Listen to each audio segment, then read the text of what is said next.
ಇನ್ನು ಪರಿಷತ್ ಚುನಾವಣೆಯಲ್ಲೂ BJP JDS ಮುಂದುವರೆದಿರೋದ್ರ ಬಗ್ಗೆ ಯಾರ್ ಫೋಟೋ ಹಾಕೊಂಡು ಎಲೆಕ್ಷನ್ಗೆ ಬೇಕಾದರೂ ಹೋಗಲಿ, ನಮ್ಮ ಅಭ್ಯಂತರ ಇಲ್ಲ ಅಂತ ಡಿಸಿಎಂ ಡಿಕೆಶಿ ವ್ಯಂಗ್ಯವಾಗಿ ಪ್ರತಿಕ್ರಿಯಿಸಿದ್ದಾರೆ.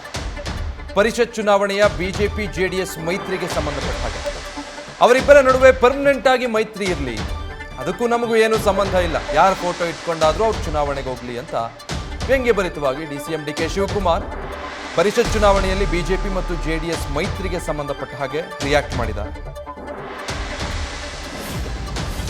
ಕಾಂಗ್ರೆಸ್ ಪಾರ್ಟಿಲಿ ಈಗಾಗಲೇ ನಮ್ಮ ಎಲ್ಲ MSc graduate constituency, teacher constituency election ವಿಚಾರಕ್ಕೆ ಎಲ್ಲ ಮುಖಂಡಗಳನ್ನ, ಪಕ್ಷದ ಪದಾಧಿಕಾರಿಗಳನ್ನ, ಚೇರ್ಮನ್ಗಳನ್ನ ಕರೆದು ಮೀಟಿಂಗ್ ಮಾಡಿದ್ವಿ. ಎಲ್ಲ ನಮ್ಮ ಬ್ಲಾಕ್ ಕಾಂಗ್ರೆಸ್ ಅವರು ಪಕ್ಷ ಬರೀ ಅಭ್ಯರ್ಥಿಗಳಿಗೆ ಬಿಡಬಾರದು, ಪಕ್ಷದ ಎಲ್ಲ ಕಾರ್ಯಕರ್ತರು, ಮುಖಂಡಗಳು ಎಲ್ಲರೂ ಸೇರಿ ಈ ಎಲೆಕ್ಷನ್ನ ಮಾಡಬೇಕು ಅಂತೇಳಿ ಅವರಿಗೆ ನಾವು ನಿರ್ದೇಶನವನ್ನು ಕೊಟ್ಟಿದ್ದೇವೆ.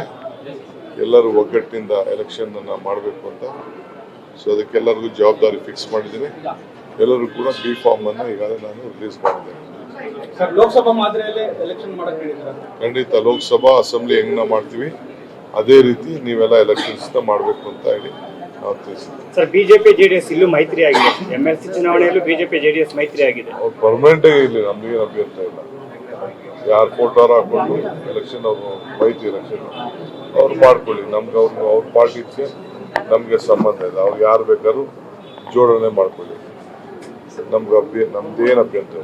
ಪ್ರಧಾನಮಂತ್ರಿ ಅವರು 1 ವರ್ಷಕ್ಕೆ ಮಾತ್ರ ಸೀಮಿತ ಅಭ್ಯರ್ಥಿ ಪ್ರಧಾನಿ ಅನ್ನುವಂತಹ ಕೇಜ್ರಿವಾಲ್ ಅವರ ಹೇಳಿಕೆಗೆ ಬಿಜೆಪಿ ನಾಯಕರು ಸಿಡಿದಿದ್ದಾರೆ. ನೋಡಪ್ಪ, ನನ್ನ ಪ್ರಕಾರ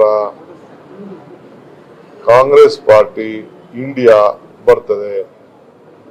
ಯಾರು ಪ್ರಧಾನಮಂತ್ರಿ ಬಿಜೆಪಿಯವರು ಆಗ್ಲಿಕ್ಕೆ ಚಾನ್ಸೇ ಇಲ್ಲ.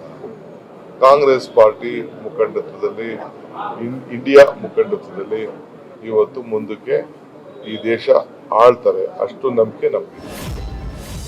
ಲೋಕಸಭಾ ಚುನಾವಣೆಗೆ ರಾಜ್ಯದಲ್ಲಿ ಬಿಜೆಪಿ ಜೆಡಿಎಸ್ ಮೈತ್ರಿ ಮಾಡಿಕೊಂಡು ಒಗ್ಗಟ್ಟಾಗಿ ಹೋಗಿದ್ರು. ಈಗ ಪರಿಷತ್ ಚುನಾವಣೆಯಲ್ಲೂ ಕೂಡ ಬಿಜೆಪಿ ಮತ್ತೆ ಜೆಡಿಎಸ್ ಅಲಯನ್ಸ್ ಹಾಗೆ ಮುಂದುವರಿತಾ ಇದೆ. ಈ ಬಗ್ಗೆ ಏನು ಹೇಳ್ತೀರಿ ಅಂತ ಕೇಳಿದ್ದಕ್ಕೆ ವ್ಯಂಗ್ಯಭರಿತವಾಗಿ ಡಿಸಿಎಂ ಡಿಕೆ ಶಿವಕುಮಾರ್ ಈ ರೀತಿಯಾಗಿ ರಿಯಾಕ್ಟ್ ಮಾಡಿದ್ದಾರೆ. ಲೋಕಸಭಾ ಚುನಾವಣೆ ಅಷ್ಟಕ್ಕೆ ಮಾತ್ರ ಅಲ್ಲ, ಅಥವಾ ಈಗ ಪರಿಷತ್ ಚುನಾವಣೆಗೂ ಏನು ಒಟ್ಟಾಗಿ ಹೋಗ್ತಿದ್ದಾರೆ. ಪರ್ಮನೆಂಟ್ ಆಗಿರಲಿ ಬಿಜೆಪಿ ಜೆಡಿಎಸ್ ಮೈತ್ರಿ, ರಾಜ್ಯದಲ್ಲಿ ಬೇಕಾದರೆ ಶಾಶ್ವತವಾಗಿರಲಿ, ಅದಕ್ಕೆ ನಮಗೇನು ಅಭ್ಯಂತರ ಇಲ್ಲ. ಯಾರ ಫೋಟೋ ಮುಂದಿಟ್ಕೊಂಡು ಬೇಕಾದರೂ ಎರಡೂ ಪಕ್ಷಗಳು ಒಗ್ಗಟ್ಟಾಗಿ ಚುನಾವಣೆಗೆ ಹೋಗಲಿ, ನಮ್ಮ ಶಕ್ತಿ ನಮಗಿದೆ, ಹೇಗೆ ಚುನಾವಣೆಯಲ್ಲಿ ಗೆಲ್ಲಿಸ್ಕೊಳ್ಬೇಕು ನಮ್ಮ ಅಭ್ಯರ್ಥಿಯನ್ನು ಅನ್ನೋದು ಗೊತ್ತಿದೆ ಅಂತ ಡಿಸಿಎಂ ಡಿಕೆ ಶಿವಕುಮಾರ್ ಪರಿಷತ್ ಚುನಾವಣೆಯಲ್ಲೂ ಬಿಜೆಪಿ ಮತ್ತು ಜೆಡಿಎಸ್ ಒಟ್ಟಾಗಿರೋದಕ್ಕೆ ವ್ಯಂಗ್ಯವಾಡಿದರು. ನ್ಯೂಸ್ ಫಸ್ಟ್ ನಿರ್ಭೀತಿಯಿಂದ ನಿಮ್ಮ ಪರವಾಗಿ.